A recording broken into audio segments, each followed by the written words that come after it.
There was this article that popped up that I want to show to you guys here.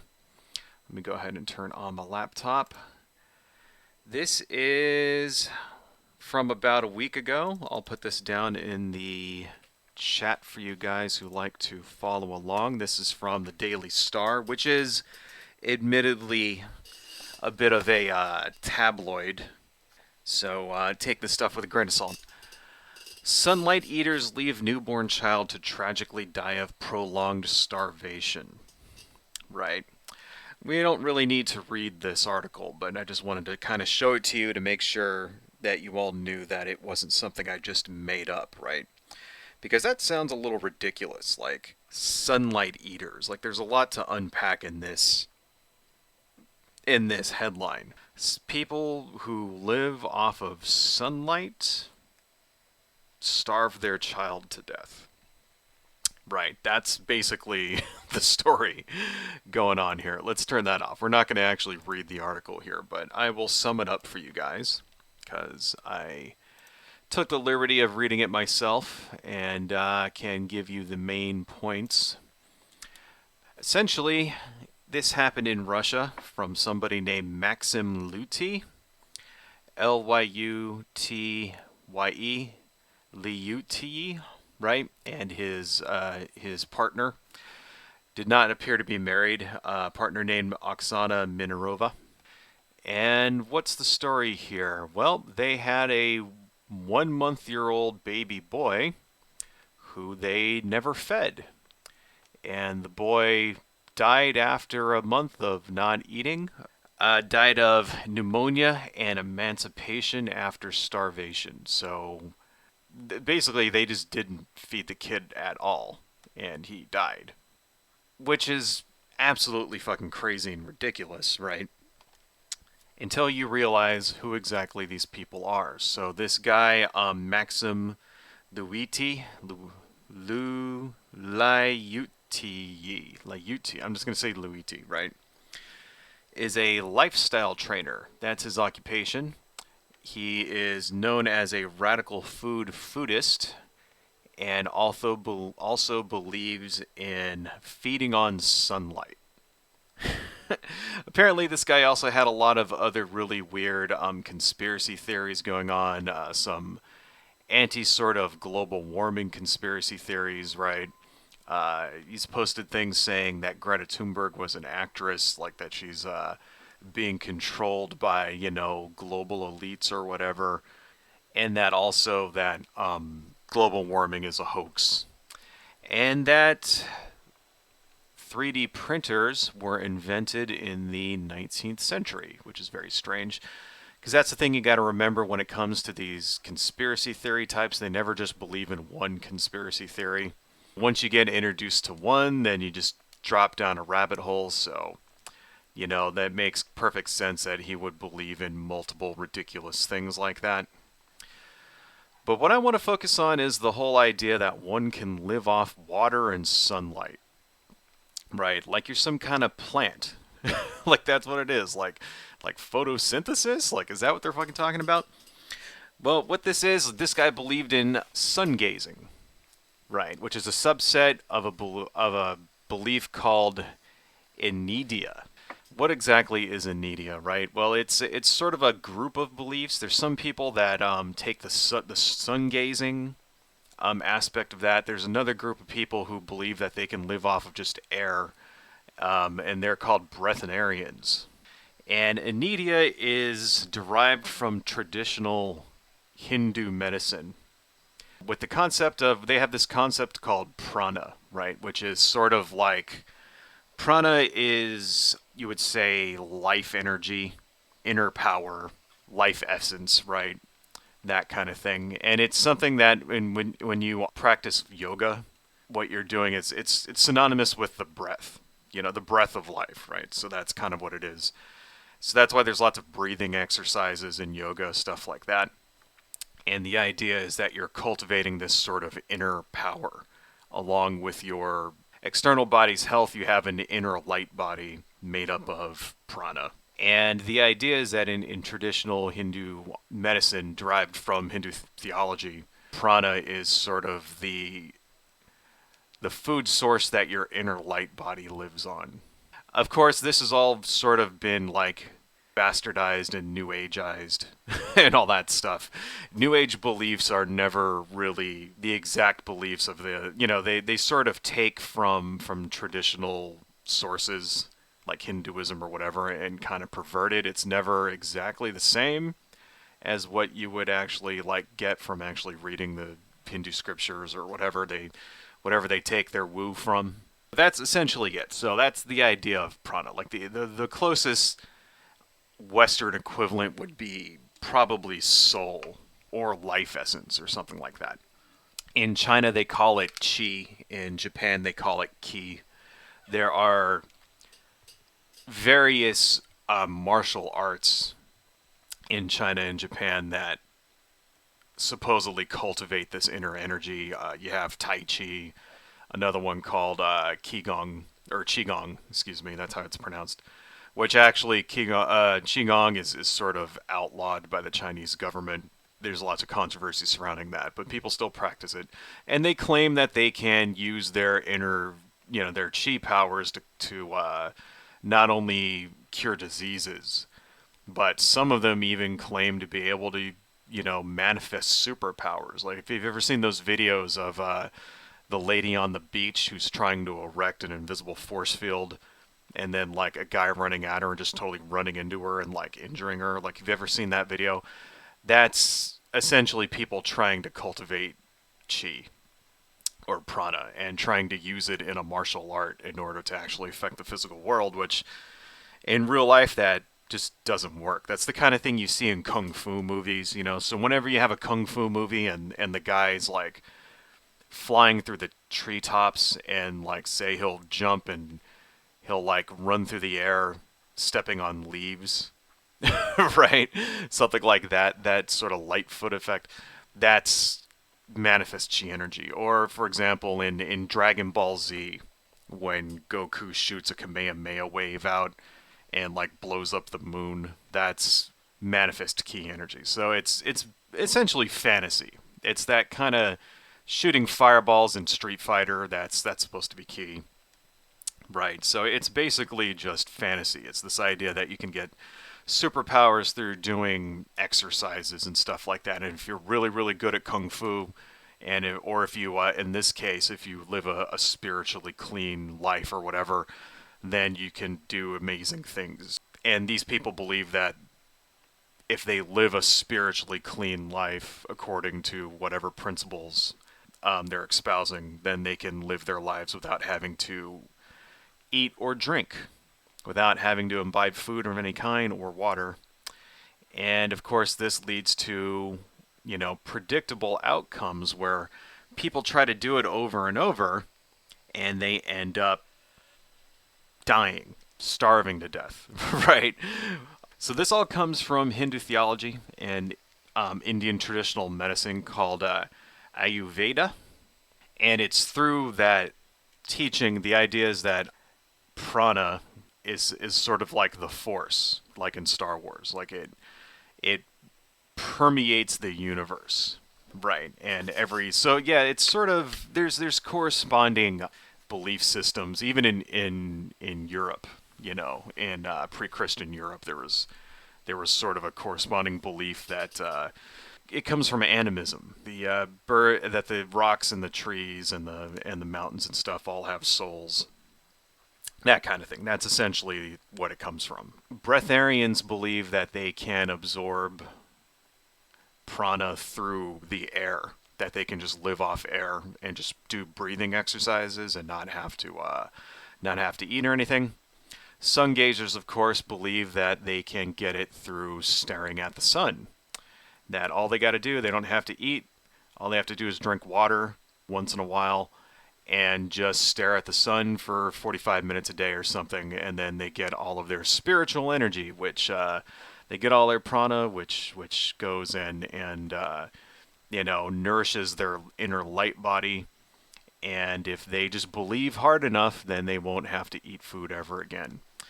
Which is, of course, bullshit, because not only do you starve yourself, but staring at the sun is very, very bad for you. You may go blind, right? Which is another kind of problem, which seems to be happens to these people whenever somebody actually tries to do this stuff for real. You know, they end up starving to death and going blind. Very bad stuff. And when I say that, I'm not lying. People actually have killed themselves believing in this horseshit. For example, a very famous case is a 49-year-old woman named Verity Lynn, who was born in Australia, and in 1999 was found dead in the Scottish Highlands. She had a journal in front of her where apparently she was trying to follow the teachings of a guru named Jasmuheen. Jasmuheen has a 21, or at the time, had a 21-day sort of introductory course where you were supposed to follow her teachings, and for the first 7 days you don't eat and drink anything, and then for the next 14 days all you do is take sips of water afterwards, and then after that, you know, you just never have to eat ever again. And this is what this lady Verity Lynn was trying to do, and apparently starved herself to death and was in the middle of the woods, and after a couple of days was too weak, couldn't crawl out and couldn't get any help. This was 1999, there was no cell phones, so she ended up dying, right? Jas Muheen, of course, is not from India. She is an Australian born woman named, I got her name right here, Ellen Grieve. So she's not even from India. And she was very, very famous at the turn of the century there for promoting breatharianism and stargazing and stuff like that. Claimed that she could go months without eating any food in an interview in 1999. Said that she just lives off of the occasional cup of tea. The interviewers went into her kitchen, found it well stocked with food. She, of course, said that that food was for her husband and daughter, right? Which is like, well, how come you don't teach them how to live without eating? I mean, if you really could live without eating, that'd be kind of awesome because food is expensive. I mean, shit. Who wants to, why not just save money and never have to eat? I mean, shit, if you got to give up something, right? Think about how much money you'd save. You never have to take lunch breaks, never have to, like, go to, like, I mean, you could eat if you wanted to, I guess, but, I mean, dang, like, food costs, like, be saving, like, hundreds of dollars a month just on grocery bills. It'd be awesome. How come you don't teach it to your, if you can do it, they can do it too, right? Of course, no. The real reason is because she's a grifting liar. And we can prove this. I can say that without having to worry about being sued, because also in 1999, the Australian version of 60 Minutes monitored her for 7 days, where she volunteered for them to basically watch her not eat for 7 days, right? After 3 days of not eating and drinking, I've got it open right here. Her pupils were dilated, speech was slow, she was quite dehydrated, probably over 10% dehydrated, which is very, very dangerous. Her pulse was about double what it was when she started. According to the doctors that were monitoring her, the risks if she goes any further are kidney failure. Right? 60 Minutes, of course, would be responsible in a court of law if they encouraged her to continue, so they told her to stop the test. So she only got 4 days in to her 7-day fast there, where she claims, of course, to live all the time off of nothing but the occasional cup of tea. She also has writings where she claims that her material is channeled from spirits or from previous gurus. In particular, one that she had channeled material from Saint Germain. She's claimed that people's DNA has expanded from 2 to 12 strands to absorb more hydrogen, whatever the hell that means. Lots and lots of ridiculous things. Somebody offered her $30,000 to take a blood test to see if her DNA had actually expanded like that, and she refused, saying that she wasn't talking about herself. It's like, okay. Right. It's funny how there's always excuses. Whenever you get these sort of like, bullshit merchants like this, whenever it comes to the actual test, whenever somebody offers them money or something and be like, okay, put your money where your mouth is, show us what happens, they always find some way to squirrel themselves out of the actual test. You can never verify their claims. That's kind of par for the course when it comes for a fucking horseshit peddler like this. The reason why I'm being so hard on this person is because the deaths of multiple people, excuse me, have been linked to her writings. Not just Verity Lynn, but at least 5 people since 1999 have died trying to engage in this woman's horseshit because they actually believed what she wrote down and they wanted to go through her 21-day don't eat anything like a fucking moron course and have ended up dead. And she, of course, denies any responsibility for the deaths. As of 2017, 5 deaths. So that's, there may have been more since then. I don't know. That's all I've been able to find out as of 2017. 5 people have died linked to her particular brand of breatharianism. And here's the thing about that. It's like, if you're going to peddle bullshit, the minute people start dying, you're culpable. And then it keeps happening over and over and over again. It's like, it's one thing if it happens once and you go, well, okay, whatever, I had no control over that. But as soon as you start seeing a pattern of people dying, it's like, that person, you would think that you would be like morally obligated to quit, but she's not quitting. And whether she's just grifting these people, whether it's all a grift where she can make money, or if she actually truly believes it herself, it's kind of irrelevant. Either way, she's the one causing harm. Either way, you would think that if you were the one saying this shit and then people started dying, you would stop. Be like, okay, well, obviously my teachings, or even if you believed it, it's like, obviously people can't handle my teachings. I better quit. I'm causing more damage than good. No, no, Jazz Muheen here doesn't give a fuck about other people because it's all about making money. And that's the thing that we got to remember. I talk a lot of shit here about Christian conservatives and Christian grifters, right? I do that because that is the biggest, I think, threat in this country, in the United States. Those are the people you're going to run across. You're going to run across people like prosperity gospel teachers, grifters that come from, Christian sort of evangelical kind of things. Give me your money, put your hands on the TV screen, faith healers, shit like that. That's what you encounter in the United States, right? That doesn't mean that other belief systems and other faiths are any better, right? New Age grifters are just as bad, if not worse, than your usual Christian variety. And here's the thing where it all comes down to. Every time somebody tries to follow this shit and ends up dead, because that's the thing, right? Like, this is why it's bad, okay? This is why it can be worse, in my opinion. Your typical Christian brand of grifter is just interested in your money. Send me your money, prosperity gospel type. Send me your money, and then Jesus will give you more money. And then you send him your money, and then you're out however much. And you get people sending their life savings and shit to these assholes so that they can go off and buy another fucking personal jet. And then they're poor. Then people end up poor and they go, well, how come God didn't, like, send me 10 times what I tithed or whatever? Right? How come it never works? How come I'm always still poor? It's like, and that's one thing. But in the end of the day, they're just out money. New age grifters like this can actually cost people's lives.